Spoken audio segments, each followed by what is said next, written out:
Statement of Tova McHugh regarding their string of near-death experiences. Original statement given December 3rd, 2002. Audio recording by Jonathan Sims, the Archivist. Statement begins. You've got to understand, I have so much to live for. Oh, okay, that's not quite it. I know most people have plenty to live for, but what I mean is that my life does good. I put a lot into the world. Did you read about that homelessness initiative that got 8,000 people into shelters? That was me. I've financed drug projects, organised inner-city violence initiatives. I've always been so aware of the position I'm in and keen to use that power to actually help people. And that's not money from some trust fund. I mean, sure, my parents loaned me the money to start, but I built my business up from the ground, and we now provide jobs for almost 700 people. And I know that everyone's life has value, but I just need to be clear that my impact on the world is a positive one. My existence does a lot of good.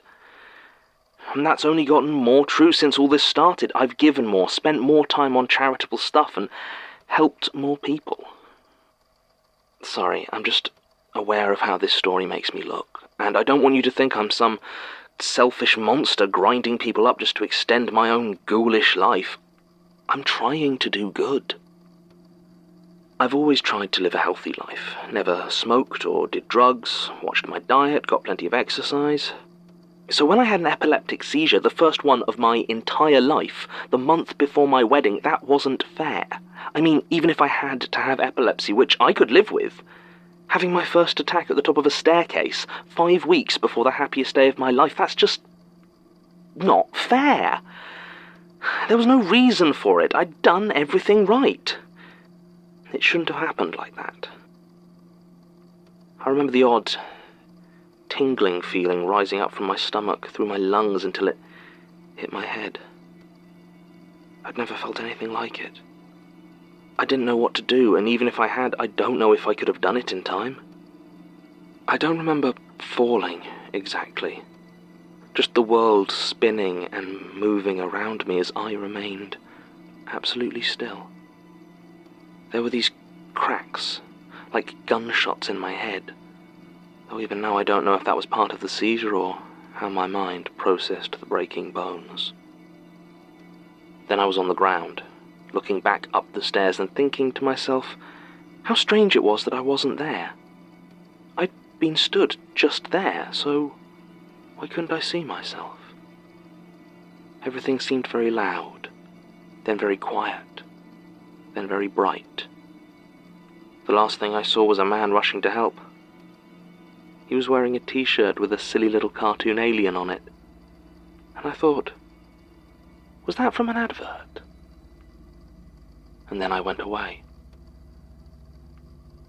You know, it's strange. I'd never really feared death.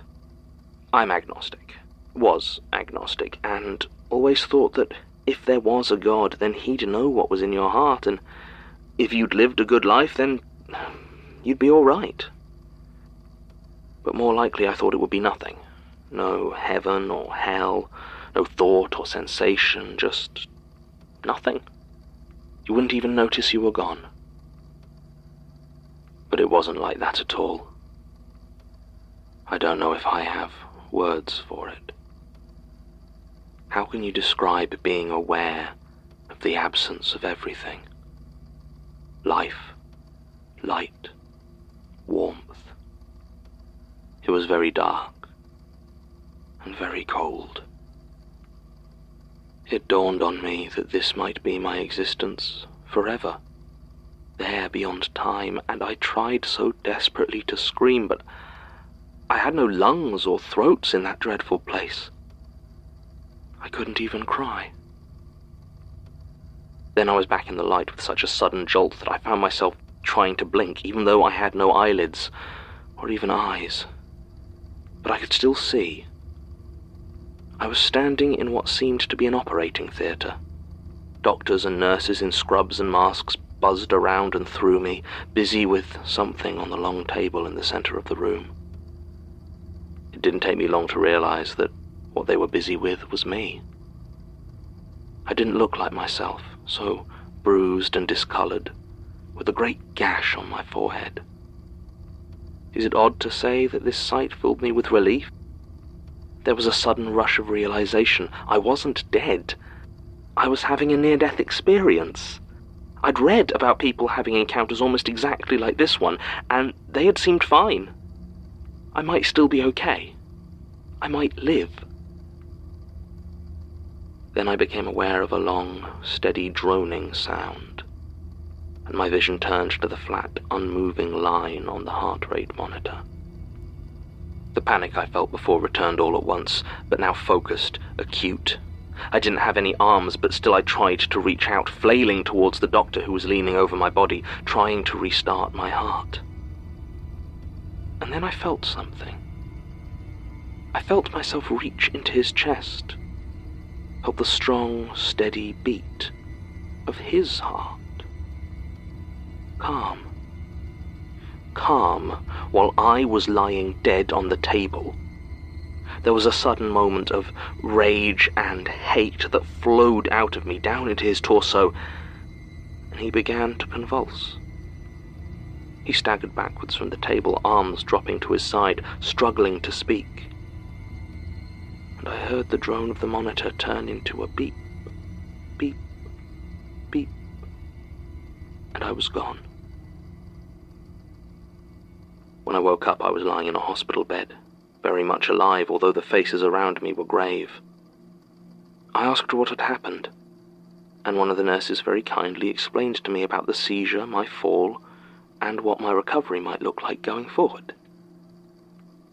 But I could tell she was holding something back, and after some pressing she finally told me that the doctor who saved my life had suffered a fatal heart attack while he was treating me. I didn't tell her about what I saw. What I was trying to convince myself was a simple dream, a bizarre near-death experience. I couldn't have killed him, it wasn't possible. But there was no point putting that thought out into the world anyway. I just had to try and forget. My recovery time was nothing short of miraculous. Within a couple of days I was out of hospital, and my broken bones all seemed to be clean breaks that healed very fast. In the end, we didn't even need to delay the wedding, and despite everything, it was perfect. The church was magnificent, the reception the most fun I'd had in years, and Davin was exactly the man I wanted to spend the rest of my life with. In lieu of gifts, we asked people to donate to a local children's charity, and they sent us a wonderful thank you card. We honeymooned in the Caribbean, and everything was right with the world. It was a year later that I slipped in the shower and cracked my head on the tap. I hadn't had any further seizures, and in fact the doctors hadn't been able to find any trace of epilepsy in my scans at all. No, this was simply a freak accident. Could have happened to anybody. But it happened to me. Again, I found myself in that dark, cold place. And this time I simply waited, hoping against hope that this time it wouldn't be forever.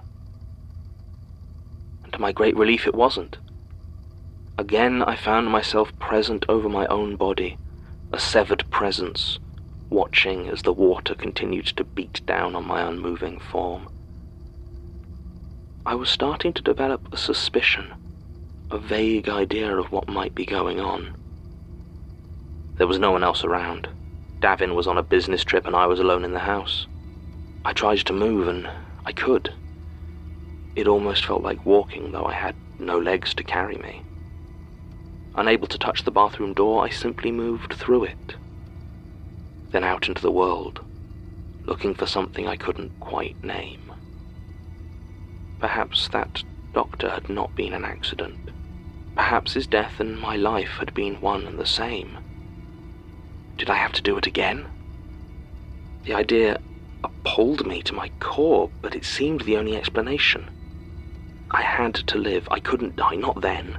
We were on the verge of closing a deal that would provide fresh water to impoverished communities in a dozen developing countries. Without me, it would fall through. So I kept moving, senses attuned to what I needed. And I found her, sitting in a park, all on her own. An old woman, frail and shivering, staring out at the ducks over the water, empty bread bag by her side. If only I could have explained it to her, I'm sure she would have understood. She might even have agreed. But I couldn't talk to her. And I needed to live. She was found dead of a stroke. And I woke up in my shower with a splitting headache. I thought I'd solved it. If anything else like that happened, I knew what I needed to do. But when I began to have a fatal allergic reaction during a lunch date only 2 weeks later, despite having no allergies previously, I realized I had miscalculated. Perhaps it was life itself that I was taking, and the old woman had had hardly any left in her, and it had run out too fast. This time I sought out a homeless man, young and strong, though his life was clearly over as he tried to destroy himself through drinking. I followed him into an alley, and his liver gave out, just at the moment the EpiPen was pushed into my leg. But even that seemed to run out faster than it should have. The car accident was only 3 months later, and I even found myself resenting the poor vagrant for not having more life to sustain me. I made a decision. One I am deeply ashamed of, but I honestly thought it was for the best. I couldn't keep living like that in the shadow of death, of what I had to do to keep going. One sacrifice, I thought. Just one, from someone with their entire life ahead of them. I took a newborn. It's strange the maths you do of it all. A full life ahead of it, but aside from the devastated parents, no real harm to the world as a whole. No good works left unfinished. It was a baby born to poverty, one whose life I thought would bring it pain. And I believed it would be the last I would ever need to do. Surely this would be enough. Surely it would see me through to the time I was actually meant to die, that I could go peacefully into oblivion, not trapped in that dreadful darkness.